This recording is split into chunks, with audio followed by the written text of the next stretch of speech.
Nga nagtiayon, gidunggab sa silingan nga adik sa barangay Busay, Dakbayan sa Sugbo.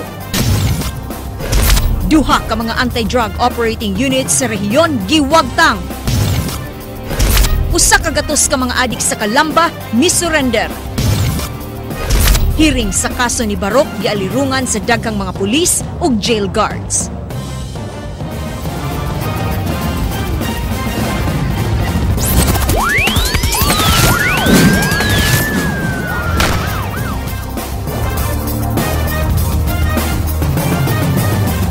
May ngapon Sugbog, Kabisayan. Duha ka mga tawo gidakop sa mga security guards human nakita nga mga armado kini nga midangup kanila. Ang duha nangayo og tabang kay matud pa gigukod sila sa mga armado nga tawo. Ang ilang kauban gikataho nga naangol o gidala sa ospital. Kini giaksyonan ni Sam Embalzado. Nadakpan sa mga security guard dito sa Apo Cement Corporation sa Naga City ang duha ka suspitsado nga nangayo og tabang apan adunay armas nga giluklok sa ilang hawak. Ang duha nga nadakpan na ilang nga sila si Ray Navarez ug Marvin Lapina nga puro taga-syudad sa Karkar. Si Navarez nagkanayon nga ilang gibisita ang ilang paryente nga anaa nagpuyo sa Inuburan, Naga City. Apan sa ilang pagbisita, kalit lang sila gipusil sa duha ka wa mailhing tawo ug naigo ang ilang lain nga kauban nga si Eleuterio Baclay. Sila si Navarez ug Lapina nanagan og nangapangos ang siko hangtod didto miabot sa compound sa Apo Cement. Mo dito sa compound sa Apo Ray. May tabang, sir? Ano man? Panggukod may gud sir niya, sila naman kauban. Kisa may gagukod, kaila mo sa gagukod? Wa may kaila, sir. Nausa mo sa Inuburan, nakakarkar mo kuno mo. Na may gagawa na minyo taga diha, sir. Giangko ni Navarez nga ilaha ang 38 revolver nga na-recover sa mga security guard ug wa sila makapabutog gumikan sa kahadlok. Kung nakulbaan ba? Nakulbaan. May dagga des dughan. Makabunot. Unhan. Ang sakop sa Special Weapon and Tactics sa Naga Police nga si PO1 Milther Kimco nagkanayon nga ilang naabtan ang kauban nila ni Navarez ug Lapina nga nagbuyod na o gidala sa tambalanan. Silan to, amo sang giadto dito kay ningo mo sila nga mga tabang sila kay ilang kauban gipusil pud ba. Ito so amo lang giadto po dito. So tunod pud na po dito ang biktima pud gipusil pud. Alang sa Aksyon Bisaya, Sam Embalzado, News 5. Gisugda na og susi sa kapulisan sa lalawigan sa Sugbo ang impormasyon nga ilang nakuha sa usa ka pulis nga nadakpan sa drug den.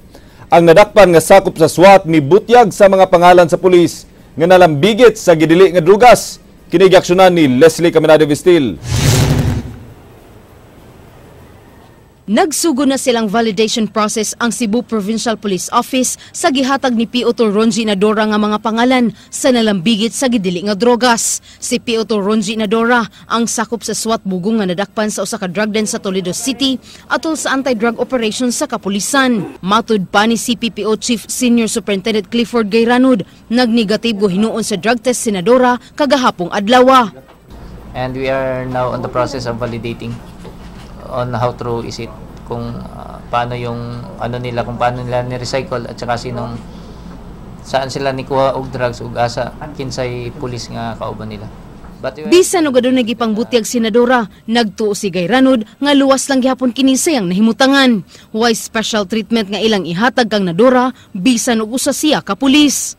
He's inside the cell, so he is safe there. And just because he is a policeman doesn't mean that he will enjoy the privileges of being an officer. So he will be treated like criminal also, or di ba, na gikasuhan. So alangan man butangan na to ka-trade dito og security guard para sa iha, di ba? Kasalanan niya kasi protector siya. Mabuti nga hindi namin siya pinatay. Gihatag ni Gayranud sa buhatan ni Chief Superintendent Nolita Linio ang mga pangalan sa pulis nga gitug-an ni Nadora. Ang mga pulis nga anaa sa listahan adunay mga ranggo gikan sa Police Officer 1 ngadto na sa Police Officer 3. Alang sa Aksyon Bisaya, Leslie Caminado Vistil, News 5. Kapulisan sa rehiyon dili magpaapekto sa hulga sa usa ka congressional investigation ug magpadayon sa pagsumpo sa problema sa gidili nga drugas. Gani buot nilang tapuson ang problema sa drugas sunod lang sa duha ka buwan. Kini giaksyonan ni Ray Pasaporte. pinapaimbestigahan natin yon. Matod ni Chief Superintendent Noli Talinio, wa sila mahulga og andam mo atubang sa investigasyon sa Kongreso nga giplano ni Senador Laila de Lima. Gani nakahatag kanila og high moral ang pasalig ni Solicitor General Jose Calida kinsa nga manalipod sa kapulisan sa ilang gihimo nga trabaho. Pero this time, narinig natin yung pronouncement ni Solicitor General, welcome na welcome po sa kapulisan yan at lalong paigtingin natin ang ating kampanya sa illegal drugs and criminality. Iyang ipaimbestigar ang mga pulis nga nakalapas sa balaod sa pagpatuman sa anti-illegal drug operations apan muhatag usab sila og legal assistance niadtong ipangkiha. Dusina ang napatay sa operasyon sa kapulisan batok sa gidli nga drogas. Humanapili si President Rodrigo Duterte pagka-presidente. Labing ulahi nga napatay sila si Marlon Racal ug Darius Quizon didto sa Sitio Lawis sa barangay Mambaling kagahapon.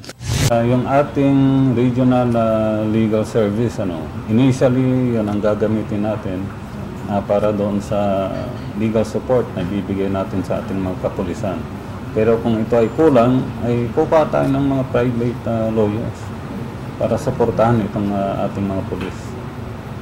Or we will request from Kamkrame kung binanggit ni Solicitor General na isusupport sa kapulisan.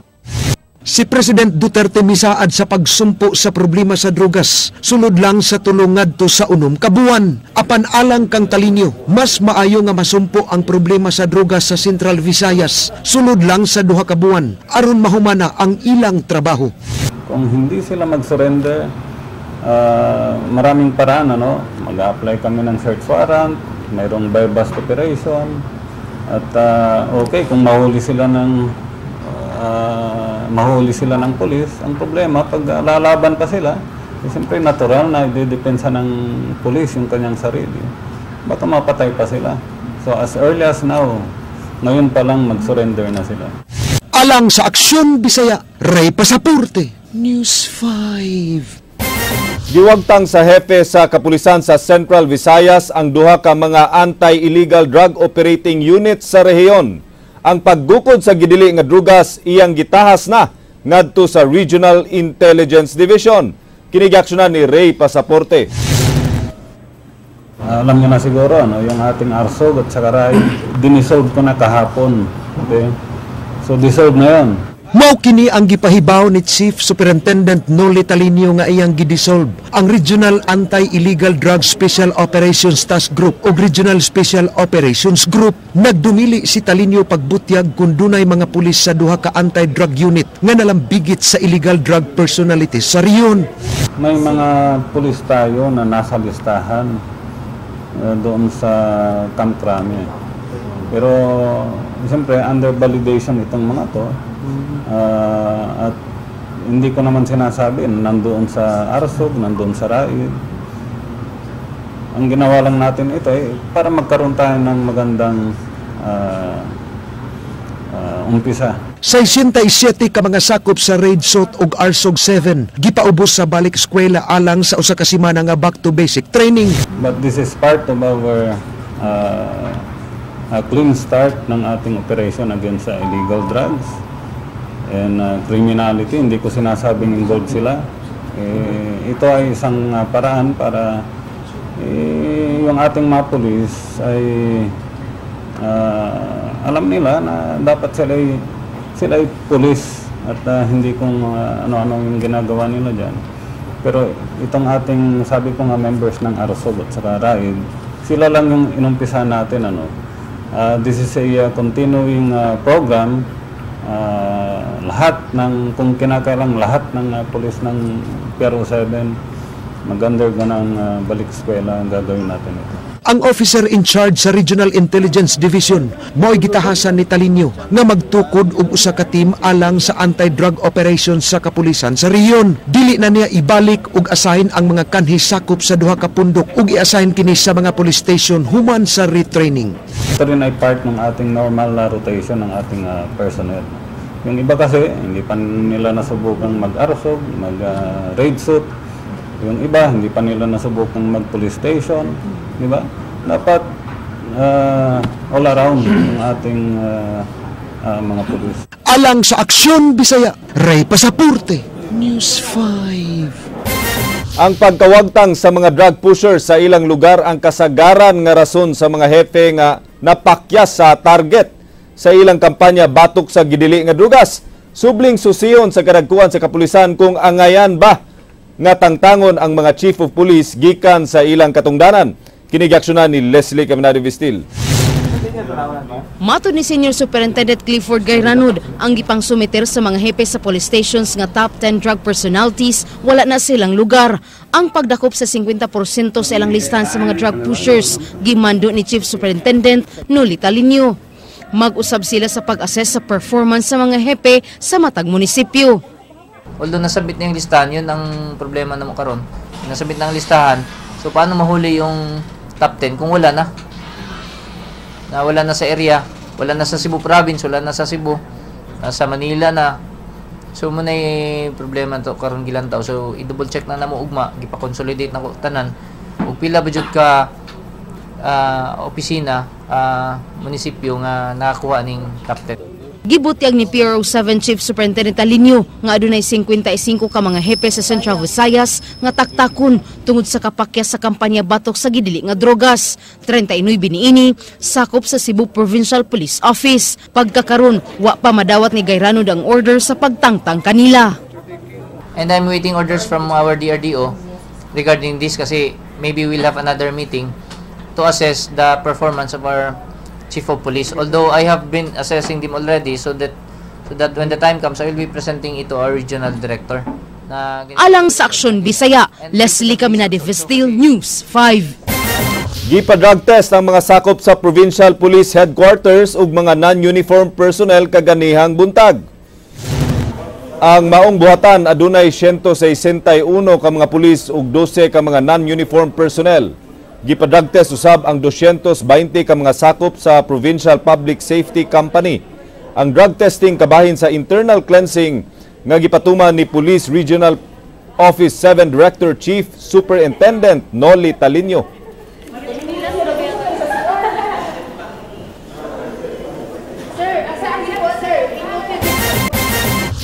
Mga sakop sa NBI gipa-surprise drug test kagahapon. Walay bisan usa kanila ang napalgan nga migamit og gidili nga drugas. Kini giaksyonan ni Nino Libona. Pasado alas 3 kagahapon sa hapon, ang buhatan sa National Bureau of Investigation ni pahigayon og kinalit nga drug test sa tanang mga empleyado ug mga ahente niini.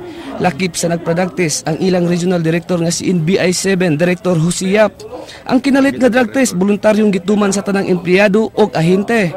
Buot masayran sa NBI kung ang ilang mga empleyado ug mga ahente mo gamit ba og ginadili nga drugas. Matud pa ni NBI Director Husiyap ang tanan kinahanglan nga magpa-drug test, hilabi na nga sila mga law enforcers. Well, I think dahil tayo nag-enforce ng batas, lalo na doon sa anti-illegal drugs, dapat lang na mauna tayo na malinis. Kasi kung ang mga law enforcement officers ay involved din sa drugs, wala silang moral ascendancy to enforce the law. Ang mo positibo sa mong drug test mag-atubang og sumbong administratiba o posibleng matangtang kini sa ilang trabaho. Apan sumala sa resulta sa gipagayon nga drug test, walay bisan usa kanila ang nagpositibo. We will take administrative action. Kasama doon ang pwede natin silang pailan ng administrative case na pwede silang mag-dismiss from the service. Alang sa Aksyon Bisaya, Nino Libona, News 5. Managtiayon gidunggab sa usa ka suspect nga anaa sa listahan sa mga nalambigit sa gidili nga drugas sa Barangay Busay. Kini giaksyonan ni Nino Libona. Usa ang patay samtang laing anaa sa kritikal nga kondisyon sa hitabong pagpanunggab sa magtiayong senior citizen kagabi sa Barangay Busay.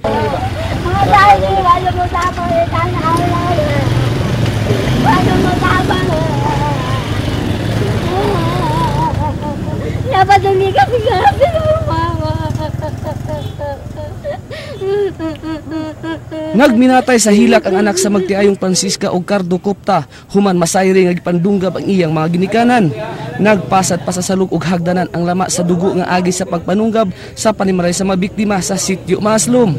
Patay na pag-abot sa ospital si Francisca Cupta, samtang ang iyang kapikas nga si Cardo Cupta anaa sa critical nga kondisyon.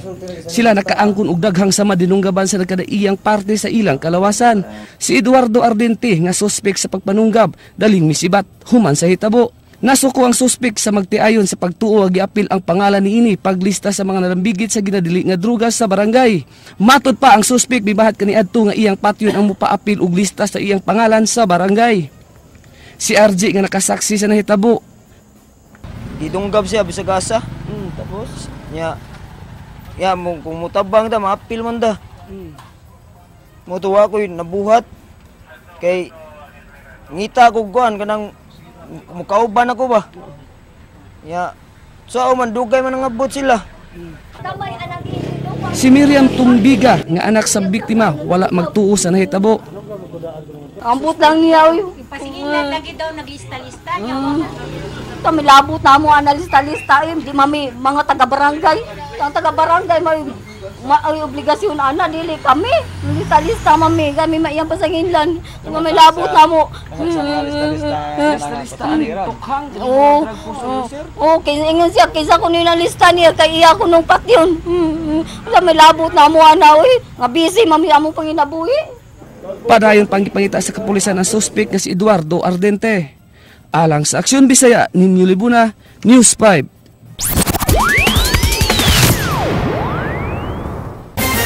Mga LGUs giawhag sa kanhi opisyal sa Dangerous Drugs Board sa pagbuhat og programa alang sa mga misurrender nga mga drug dependent sa lalawigan. Ani ang report ni Jinky Rosit. Kini ang opinyon sa kanhi opisyal sa Dangerous Drugs Board sa libuan ka mga surrenderies nga nalambigit sa illegal drug trade. Iyang nasuta nga human sa ilang pag-surrender ug pagpanumpa nga di na mubalik sa susamang buhat, papaulion rasabdayon sila sa mga pulis. Alang sa manlalaban nga si Clarence Paul Waminal, maayo ang gibuhat sa mga drug personalities apan buot unta niya nga gastusan sa gobyerno ang ilang treatment and rehabilitation, inay nga isalig ang tanan sa DOH. Ang drug dependency is a disease. Kung dili ni mo tahangtod nga dito moangkon nga drug dependency is a disease, dili na di ko sila maayo on their own mo nang na-adjust treatment and rehabilitation. Gamay na kayo ang drug dependent nga kanang treatment dayon. Kagahapon nagtagbo sila sa pangu sa Cebu Provincial Anti-Drug Abuse Office sa Kapitolyo aron hisgutan ang posibleng mga lakang aron pagtabang sa mga misurrender nga drug personalities sa lalawigan. Giawhag niya ang mga LGUs nga maghimo og programa alang sa rehabilitasyon sa ilang mga konstituente.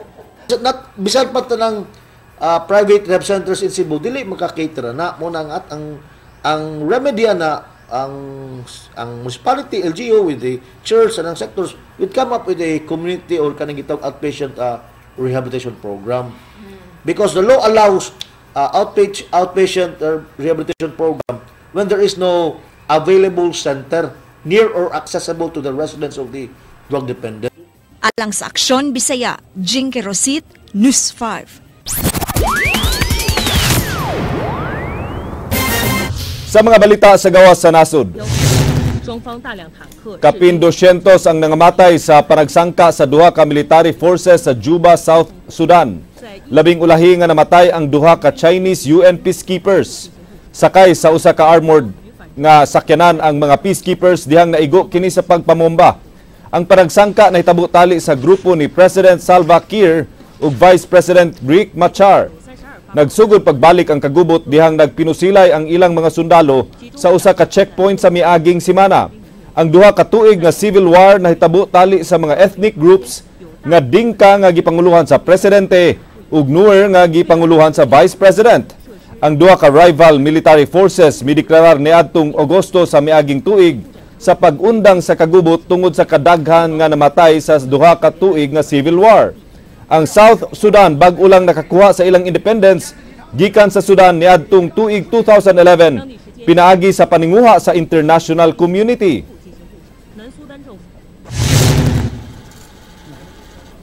Duha na palgang patay sulod sa usa ka law firm sa Stuttgart, Germany human sa engkwentro sa usa ka armado nga tawo ug mga pulis.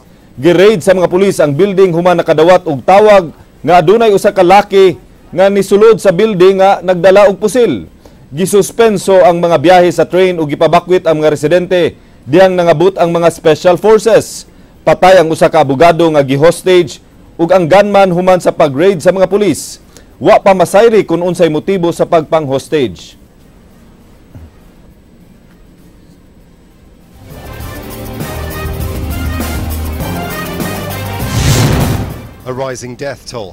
Di muminos sa 30 ang patay ug 200 ang angol sa protest rally sa Southern Indian Administered Kashmir. Ang pagkamatay ni Burhan Wani mao'y hinungdan sa libuan ka nagprotesta sa kadalanan. Ang 22 anyos nga si Burhan Wani ang giilang leader sa mga militanteng pundok sa Kashmir. Siya napatay sa naitabong pinusilay batok sa Indian Army adtong Biyernes. Si Wani na ila nga epektibo sa paggamit sa social media alang sa pagdasig sa mga taga-Kashmir pagkigbatok sa kagamhanan sa India. Gipamusil sa mga sundalo ang nagprotesta, lakip sa paggamit niini og tear gas ug pellet guns. Gipatuman ang curfew sa rehiyon ug gipasira ang mga establishmento ug opisina. Gipang-suspend usab ang mga cellphone services ug mobile internet. Ang Kashmir region giilugan og nabahin sa mga nasod sa India, Pakistan ug China ug nagtinguha nga mahimong usa ka nasod. Described Wani's killing as Daghan nga security officers ang i-assign kang barok sa hearing sa duha ka kaso niini. Si Alvaro nga giila nga usa sa mga dakong drug pusher mi-surrender sa NBI. Kini giaksyonan ni Leslie Caminado Vistil.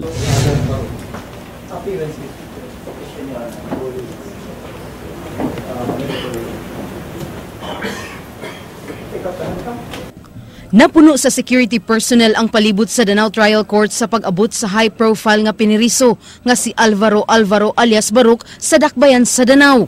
Si Barok mitambong sa preliminary hearing sa duha ka kaso niini kaniadtong tuig 2015 kabahin sa illegal nga drogas ug illegal nga armas. Gawas sa security gikan sa CPDRC, nagbantay usab ang mga sakop sa SWAT. Gawas sa buhatan sa Regional Trial Court ni Presiding Judge Jerry Dikdikan. Gitawag sa baro. Kapag dapat sa Section 11, Artikulo 2, sa atag kumika na yung 165, may tungkol sa makuyaw na drogas, ang informasyon. Unang gibasa nga kaso ni Alvaro, maong pagkasikop ni ining adunay drogas ni adtong Abril sa miaging tuig. Alvaro, may sanga ka, wala sanga. Obviously, did not get to the prime sanction. Igo lang milingo-lingo si Alvaro sa dihang gipangutana kung sad-an sa unang kaso. Alvaro, may sanga ka, wala sanga. Obviously, did not get to the prime sanction.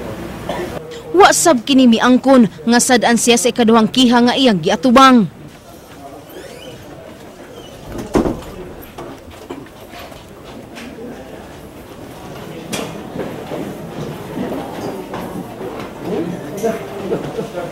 Human sa hearing ni Alvaro, dali kining gidala pagbalik sa CPDRC. Matod sa jail warden Romeo Mansala, adunay threat sa kinabuhi ni Barok. Simple, si Barok na daghang threat siya ang kinabuhi. Alang sa Aksyon Bisaya, Leslie Caminado Vistil, News 5. Mga drug pusher ug mga tigsuyop ug shabu sa Barangay Calamba mi-surrender ngadto sa ilang barangay kapitan. Kini giaksyonan ni Ray Pasaporte.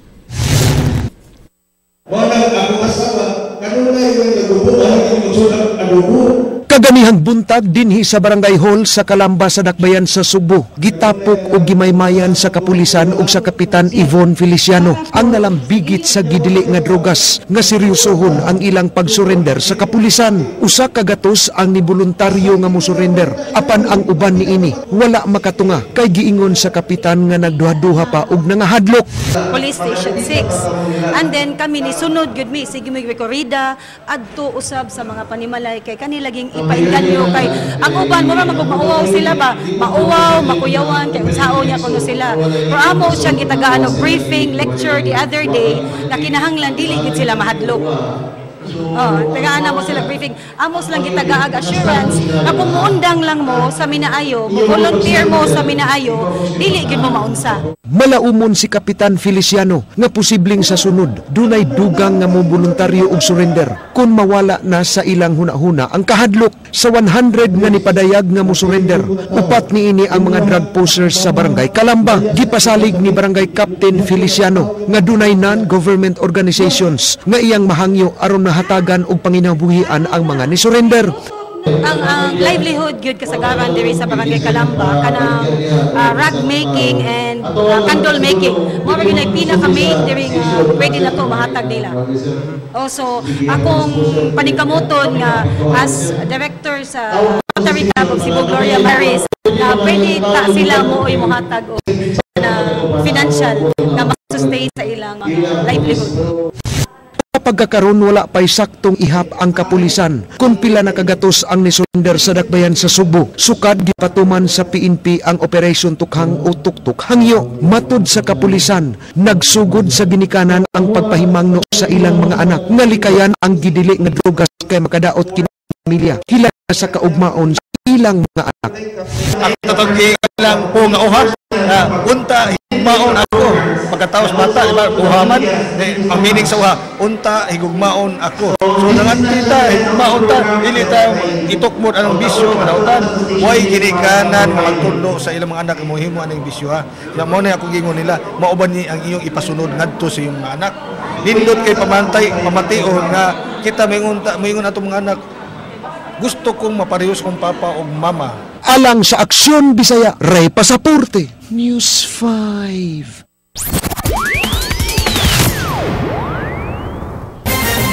Maapil sa investigasyon ang mga hepe sa mga mayor nga nalambigit sa gidili nga drugas. Ang investigasyon himuon sa higayon nga ibutyag sa presidente ang mga pangalan sa mayor. Ani ang report ni Lorraine Lumantas. Nagpaabot si Chief Superintendent Noli Talino nga nganlan ni Presidente Rodrigo Duterte ang mga local chief executives nga nalambigit sa illegal nga drogas. Bugtong si Mayor Vicente Luot sa daan bantayan nga kanhi pulis ang nanganlan sa presidente nga nalakip sa listahan sa mga general nga nalambigit sa gidili nga drogas. Matud ni Talino, lakip sa ilang imbestigaron ang mga hepe sa mga lungsod sa mga mayor nga anaa sa listahan sa presidente. Treat drug level activities yung nakukuha nila. Pero meron tayong dedicated teams para doon sa mga higher level drug personalities. Gipa-imbestigar usab ni Talino ang pagpatay sa magtiayon nga Francisca ug Cardo Cupta nga gidunggab patay kagabi sa Busay. Ang duha gidunggab sa ilang silingan nga nalambigit sa gidili nga drogas. Ang mga biktima giila nga mihatag sa mga pangalan sa mga adik sa ilang lugar. Sa hihilingin ko sa ating mga kababayan, na huwag kayong matakot dahil itong laban na ito para sa atin, para sa inyo, para sa inyong mga anak, at para malinis yung inyong mga barangay. Gidasig ni Talino ang katawhan sa paghatag og impormasyon batok sa mga nalambigit sa gidili nga drogas. Alang sa Aksyon Bisaya, Lorraine Lumantas, News 5. Mga regional directors sa Dole, tibuok nasod, gipangayuan og report sa bag-ong kalihim sa pagduso og estado sa endo system sa ilang area of responsibility. Si Jinky Rusit sa report. Dulan sa 6,000 ka mga kumpanya sa Tibok Rehiyon 7 ang gipanlantawan karon sa Department of Labor and Employment nga ilang i-assess aron pagsuta kung padayon silang mipatuman sa sistema nga ENDO kun end of contract sudlang sa 5 ka buwan. Sigon sa Assistant Regional Director sa Dole 7, wa pa sila'y datos sa mga pangan sa establishmento ug kumpanya apan tinguha nila nga masayran kung pila niini ang nakasupak sa lagda sa pagpanarbaho. Kumpiyansa ang maong ahensya nga daghan pa sa mga kumpanya ang mipatuman sa kontraktualisasyon ug sa sakto nga proseso sa regularization sa tunga-tungang kabisayan. Usa ka technical working group ang magtuon sa mando sa presidente. We don't have yet any concrete type of industry nga among tan-awon, but so far we are going into that, no? And we are framing up our action plan on how we can respond to that within 100 days of the current administration. Nagtinguha karon ang bagong sekretarya sa Department of Labor and Employment nga kunhuran bisan og 50% lang ang problema sa end of contract ug kontraktualisasyon sa nasod. Apan Mahimo lamang kini kung seryosohon sa mga regional directors ang ilang mga trabaho. Gipasalig sa DOLE nga bisan og 29 lang ang ilang local labor compliant officer nga maoy muhimo sa maong tahas, apan sigurado sila nga makakomply sa rekisitos nga gipangayo ni Secretary Silvestre Bello gikan kanila. Prioridad sa ilang inspeksyon mao ang mga reklamo gikan mismo sa mga trabahante. But I think I'm confident that we can respond to that positively. That's why we are even reducing our action within 60 days. Okay, once makraft na mo itong among action plan, that we have to respond within 60 days. Masaligon ang DOLE nga kung mahunong na ang endo system, daghang mga contractual employees ang mabulahan, samtang duna say mawad-an og panginabuhian tungod sa pagsira unya sa pipila ka mga establishmento. Alang sa Aksyon, Bisaya, Jinky Rosit, News 5. Andam panalipdan sa Team Rama ang 7,000 ka mga sakop sa Cebu City United Vendors Association gikan sa planong pagpapahawa kanila ni Mayor Tomas Osmeña. Si Ryan Sorote sa kumpletong detalye. Dupan sa chairman sa Committee on Market, Konsehal Raymond Garcia, ang Cebu City United Vendors Association nga gibaharan ni Cebu City Mayor Tomas Osmeña nga pahawaon sa mga sidewalk. Mato ni Garcia, gipamulitika ni Osmeña ang Siscuva kansang honorary chairman si Ermita Barangay Captain Imok Rupinta sakop sa Team Rama. Hangyo ni Garcia sa mayor nga hunungon na ang pamulitika sangnit humana naman ang eleksyon. Kinahanglan na matud pa magtinabangay ang magkontra nga mga partido alang sa kalambuan sa dakbayan. Nasuta nga 7,000 ka masakop sa Cebu City United Vendors Association ang gi-blacklist sa mayor. Kumanang eleksyon din na tamamulitika. Let's work hand in hand. Let's unite for the good of the city. At tungo sa Amerika, inunahan naman na. Wasay nakitang kalapasan si Garcia nga nabuhat ng mga vendors nga mga lehitimo og dunay igong mga dokumento. Kung ipadayon sa mayor, di lang mga vendors ang mawad-an og panginabuhian apan apil na mga apektuhan ang mga pumapalit. Dunay 67 ka mga subgroups ang Siscuva nga gilangkuban og 5,000 ka mga sakop. Magigpulong si Garcia sa Siscuva ugma aron sabutan ang ilang mga lakang. Isubay sa palaon ang ilang pagtinda, ang ilang pagbaligya, ang pagpalitsan sa mga consumers, that we have to protect them. Mudus usab siya og usa ka resolusyon, pagpalayo sa Siscuva og paghangyo sa mayor nga dili ay pedayon ang iyang plano. Samtang tagsa-tagsa no sa meeting ni Garcia ang 11 ka mga merkado ubos sa iyang komitiba aron mapalambo ang mga merkado sa syudad. Alang sa Aksyon Bisaya, Ryan Sorote, News 5. Gipadali na sa Department of Public Works and Highways ang Drainage Master Plan alang sa Metro Cebu agig pagpangandam sa posibleng mga pagbaha hatod sa nagsingabot nga La Nina. Ang detalye sa report ni Ryan Sorote. Enero sunod tuig paunta ang target nga mahuman ang pagtuon sa pribado nga pundok sa Drainage Master Plan sa Subo apan gipadali kini tungod sa grabe nga pagbaha niadtong Hulyo 1. Ang master plan sa DPWH-7 base sa una mga master plan proposals niadtong 1983, 1995 ug 2007 sa mga private group sama sa JICA nga wa gyud mapatuman tungod sa kakuwang sa kwarta. During that time, mahirap tayong manami sa budget talaga yung papasok. Meron ng time ceiling at pina-prioritize yun sa central office. Di sama sa Sugbo, nadayon ang Drainage Master Plan sa JICA sa dakbayan sa Ormoc ug Iloilo human kini gibaha nga miresulta sa pagkakalas sa daghang mga tawo. Wa na bahaa ang Ormoc ug Iloilo human mapalapad og mahawanan ang mga sapa. Nabuhat kini human gatusan ka mga illegal settlements sa sapa ang narelocate og mga edipisyo ang gipangkuba sa lokal nga kagamhanan. Political will ang matod pa kinahanglan aron pagpatuman sa dugay ng mga nadilatar nga Drainage Master Plan. Hagit sa Team Rama ni Cebu City Mayor Tomas Osmeña nga himuong priority ang pagsulbad sa problema sa baha. Gipasalig sa mayorya sa konseho nga ilang suportahan ang plano sa mayor alang sa kinabagan bisan man naglahi silang partido. Kung tan-awon nimo, ang problema gyud ani disiplina man gyud. Mayor Osmeña, na please prioritize this flooding problem. Make it top 1 in your list of priorities. No? Kung 2.5 billion ang budget sa pagpahawan og relocation sa mga namoyo kilid sa sapa sa dakbayan sa Sugbo kaniadto, karon mo kantidad na kini og 10 billion tungod sa kadaghan sa mga tao. Dungan nga misaka ang gidaganon sa mga flood-prone areas gikan sa 9 ngadto sa 175 sugod 1983 hangtod 2007. Ang mga gibaha ang kanhi mga sapa o mga creek nga natabunan og mga balay og mga edipisyo. Grabe kayo ka lisod. So pero ang panangana, if you don't do anything, so wala na tabo. We will have.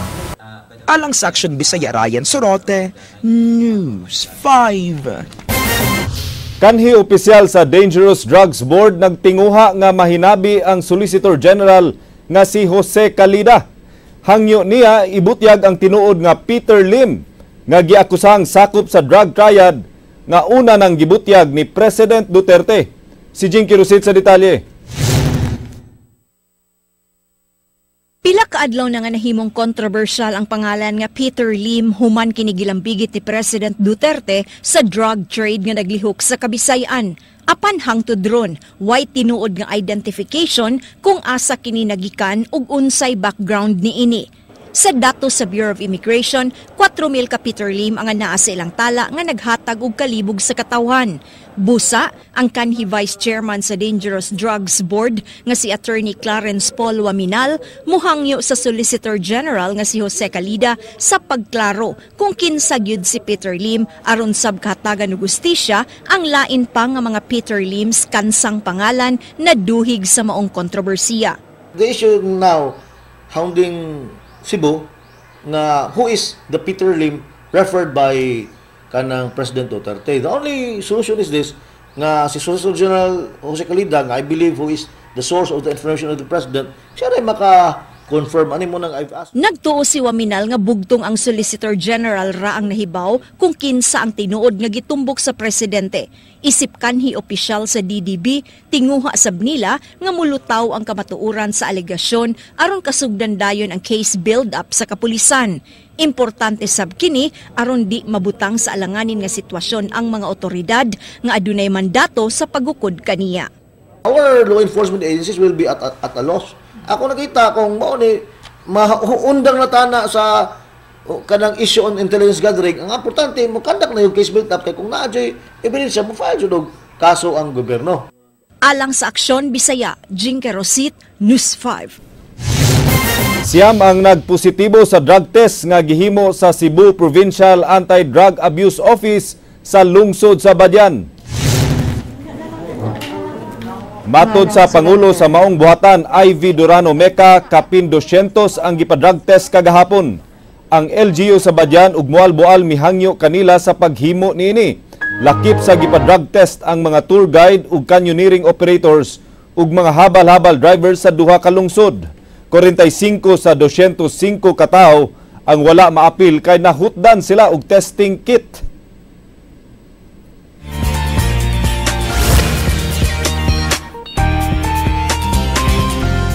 Ug sa atong live news karong hapon, masinati na sa mga Sugboanon ang linahi nga level sa beauty care human nga opisyal nang gibuksan dinhi sa Sugbo ang labing unang branch sa Manny and Pai Calayan Clinic.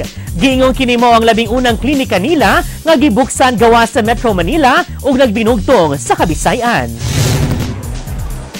Mali pa yung gipaambit sa gibansagang Doctors to the Stars nga silang Doctors Manny and Pai Calayan nga ilang napilian ang Sugbo isip lugar pahigayunan sa ilang mga hands-on services sama sa holistic dermatology ug sa mga nagkadaiyang cosmetic surgery.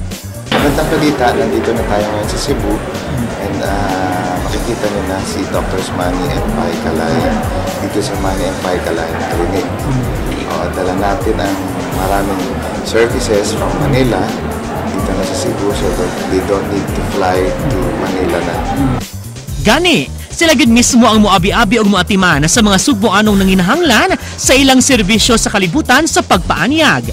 Gipaambit sab nila nga di na kinahanglan pang moadto sa kauluhan kung mo-undergo og major surgery sama sa nose lift, breast augmentation ug liposuction. Tungod kay aduna naman sila yung mga kahimanan alang niining maong operasyon dinhi sa Sugbo. Gawas sa mga invasive surgeries, aduna sab sila gi-offer nga mga organic products alang sa mga Sugboanon.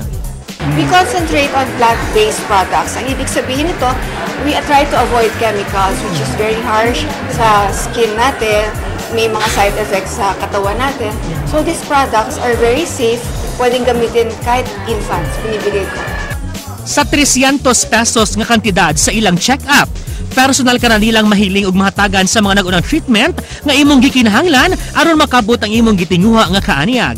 We'll be here every Thursday, once a week. And nakaschedule lahat ng mga operations natin sa akin. Ako ang gagawa, syempre, yours truly. And si Doktora naman, sa kanya naman yung mga derma. Sa akin yung mga cosmetic surgery. Gipahibalusab sa magtiayong doktor nga naginusara lamang ang ilang klinika dinhi sa Sugbo nga anaa mahimutang sa 3rd floor sea viewing sa SMC Side City, Cebu. Ug dili ang klinika nga anaa nahimutang sa may AS Fortuna, Mandawi nga nagtangag sab og susamang pangalan sa ilang klinika. Sa mga nanonood, gusto po namin ihatid sa inyo at i-warn kayo na hindi sa amin yung Calayan Medical Group sa Oak Ridge sa Banilad, sa Oak Ridge Business Park. Ito lang po ang aming unang-unang clinic dito sa Cebu, sa SMC Side City. Kaya welcome sila. Pumunta kayo dito. Alang sa dugang kasayuran sa maong klinika, aniya ang dugang detalye. Sa way paglangay, sudungan na ang Manny and Pai Calayan Clinic, where real beauty starts. Yes, all of our Cebuano televiewers, you're very welcome to visit us. Give us a text, a call. Visit us for a consultation here sa bagong Manny and Pai Calayan Clinic at the SMC Side Mall. And you're very welcome, and our staff is also very well-versed with all our treatments and procedures. Alang sa walay karapusang mga chika, abalik ko ninyo matang alas 7:30 sa buntag. Weekday sa Rete JP sa Radio 511.9 News FM Cebu. Ako si JP Lauquat Sera, ang mga word of the game, nagkanayon. Ang ilong ng tao ay parang gulong, minsan flat, agay.